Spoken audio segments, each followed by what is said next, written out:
Bom, pessoal, então vamos aqui fazer a correção dos exercícios do tema 15, que é o tema de geometria molecular, está lá na página 59. Então, peguem aí os exercícios, peguem o material, página 59. O primeiro exercício bem simples, ele pede para você desenhar as moléculas abaixo com a geometria correta e indicar o nome da geometria. Algumas a gente até fez na aula já, né? A gente pode acelerar a resolução aqui. Então, para começar, primeiro ele quer saber a molécula de água. Vamos lá. O oxigênio está na família 6A, portanto ele tem 6 elétrons na camada de valência. Ele só pode fazer duas ligações, ele faz uma ligação com H, uma outra ligação com outro H, certo? Então fala para mim, essa molécula tem 3 átomos, mas houve sobra de elétrons no átomo central. Então esses elétrons eles se agrupam numa região da molécula e repelem os elétrons da ligação. A repulsão. Essa geometria de 3 átomos com repulsão, a gente dá o nome de geometria angular. Portanto, a água é uma molécula de geometria angular. Vamos para o item B, molécula de amônia. A amônia é formada pelo nitrogênio, que tem 5 elétrons de valência, está na família 5A, ele só pode fazer 3 ligações. Então, ele faz uma com hidrogênio, mais uma com hidrogênio, mais uma com hidrogênio. Então, aqui eu tenho a molécula de amônia. Houve sobra de elétrons no átomo central. Portanto, a repulsão dos pares eletrônicos da camada de valência com os pares eletrônicos da ligação. E aí a gente tem essa geometria formada.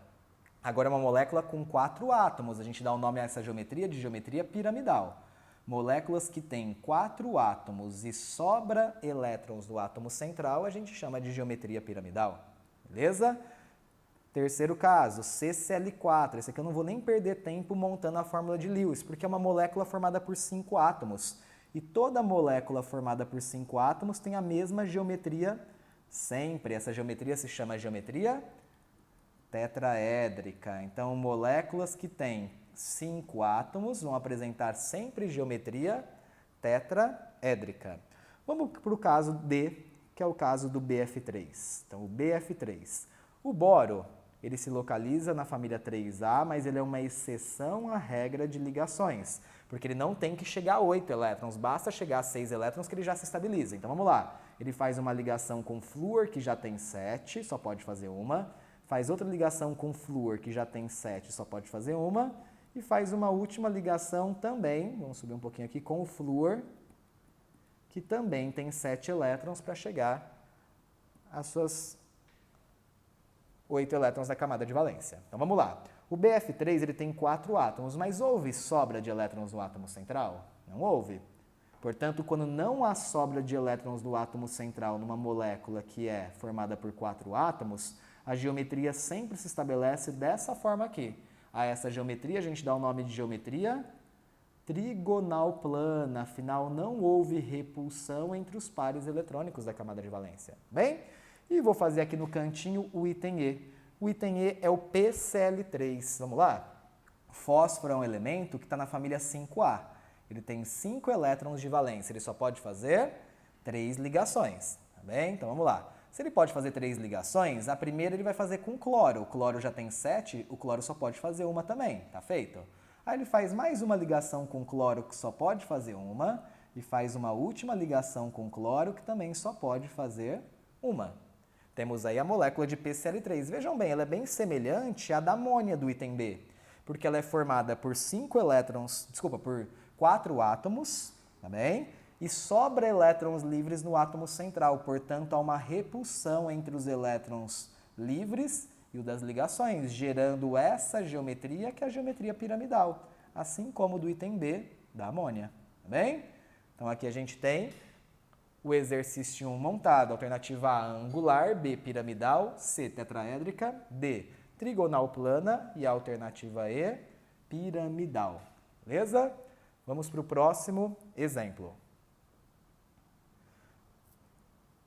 Bom, o exercício 2 na sequência fala o seguinte: os veículos automotivos que usam combustíveis fósseis são dos principais responsáveis pela má qualidade do ar das grandes cidades e que provocam aquecimento global. Além do gás carbônico, vamos aqui dar uma grifada no CO2, produzido na combustão, são formados os óxidos nitrosos, que participam de reações secundárias com o ar, formando o ozônio. O ozônio que causa irritação no sistema respiratório. podendo levar a sérios problemas de capacidade pulmonar, beleza?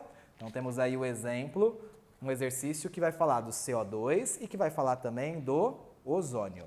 Bom, para começar, ele pede a forma geométrica da molécula de gás carbônico e a polaridade da molécula de ozônio. São respectivamente quais? Vamos lá então. Para começar, a forma geométrica da molécula de gás carbônico a gente já fez em alguns exercícios e também em aulas anteriores, mas vamos lá.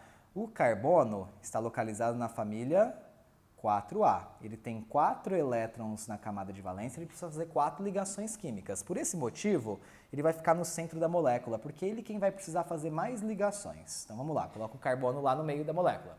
Ele vai se ligar ao O. O oxigênio está localizado na família 6A. Ele já tem 6 elétrons na camada de valência, então ele só pode fazer 2 ligações. Temos aí um caso da ligação entre o C e o O. O C compartilha 2 pares de elétrons com o O e o O se estabiliza. Porém, o carbono ainda não, porque o carbono precisa fazer 4 ligações. Então vai chegar mais um átomo de oxigênio aqui e fazer mais 2 ligações com o carbono. Concordam? Então temos aí a molécula de CO2 formada.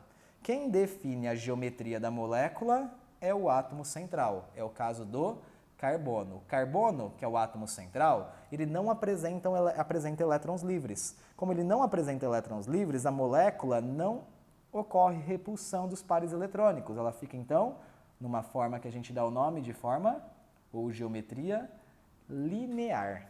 Tudo bem? Geometria linear para o caso da molécula de dióxido de carbono. O caso do ozônio é um caso muito particular e uma exceção à regra que eu deixei para falar aqui nos exercícios. O ozônio, embora seja feito apenas pelos mesmos elementos químicos, pelo mesmo átomo, oxigênio, oxigênio e oxigênio, quando se estabelece a sua estrutura, estabelece-se uma estrutura angular. E o fato de existir essa geometria angular, graças à presença de elétrons livres no átomo central, gera para essa molécula uma certa polaridade, afinal ela é angular. Então, embora não exista diferença de eletronegatividade entre os átomos, essa molécula fica uma molécula polar. É uma exceção à regra de moléculas que, mesmo sendo formadas pelo mesmo elemento químico, apresenta polaridade. Portanto, para esse caso, a gente tem como resposta correta a alternativa C, lembrando que o caso do ozônio é uma exceção à regra, é difícil de aparecer, mas nesse exercício da UFTM apareceu. A molécula do CO2 é linear e a molécula de ozônio é uma molécula polar. Tudo bem? Vamos agora para o exercício 3, último exercício da página 59. Vamos lá então. Considerando-se o modelo de repulsão dos pares eletrônicos da camada de valência, as moléculas que apresentam geometria linear, trigonal plana, piramidal e tetraédrica são respectivamente quais? Então ele quer que você indique quais moléculas aí são lineares, trigonais planas, piramidal e tetraédrica. Eu já vou para a alternativa correta, para a gente não perder tempo montando uma por uma. Vamos montar só as que são da alternativa correta mesmo, que é a alternativa B. Por que a alternativa B? O BeH2, vamos lá, primeira molécula. O berílio, ele é uma exceção à teoria do octeto. Ele tem apenas 2 elétrons, mas ele tem que chegar a 4 para se estabilizar. Então, basta fazer uma ligação com H e uma ligação com outro H, que ele já se estabiliza. Ele não precisa chegar a 8. Essa molécula é formada por 3 átomos. Esses átomos, eles estão todos na mesma linha reta, são lineares, porque não sobra elétrons no átomo central. Portanto, aqui eu tenho o BeH2, que é uma molécula linear, com certeza. Era uma das que ele queria. Tá bem? O BF3, vamos para o próximo exemplo. O boro é também uma exceção à teoria do octeto. Ele tem 3 elétrons apenas, mas ele tem que chegar a 6. Então ele faz uma ligação com flúor, que já tem 7, faz uma outra ligação com flúor, que já tem 7, e faz uma última ligação com flúor, que também tem 7. Tranquilo? Temos aí o BF3. Como não sobra elétrons no átomo central, o BF3 ele adquire uma geometria que a gente chama de geometria trigonal plana. Porque sempre que eu tenho moléculas com 4 átomos e não há sobra de elétrons no átomo central, é essa geometria que se estabelece, trigonal plana, que era o que ele queria realmente. O PF3, vamos lá, O fósforo está na família 5A, ele tem 5 elétrons. Ele faz uma ligação com flúor para chegar a 6, mais uma ligação com flúor para chegar a 7 e mais uma ligação para o flúor para, enfim, chegar a 8. Aqui está a molécula do PF3. É uma molécula formada também por 4 átomos, igual a anterior. Porém, o átomo central sobra elétrons livres, que provocam uma repulsão dos pares eletrônicos, gerando uma geometria que a gente dá o nome de piramidal. Moléculas com 4 átomos que sobram elétrons no átomo central sempre são piramidais. E o último caso aí, que a gente não precisa perder tempo, que é o SiH4, é uma molécula formada por 5 átomos. Moléculas formadas por 5 átomos são tetraédricas. Por esse motivo, a alternativa correta para o exercício 3 é a alternativa B de bola. Tá certo? Até a próxima, pessoal!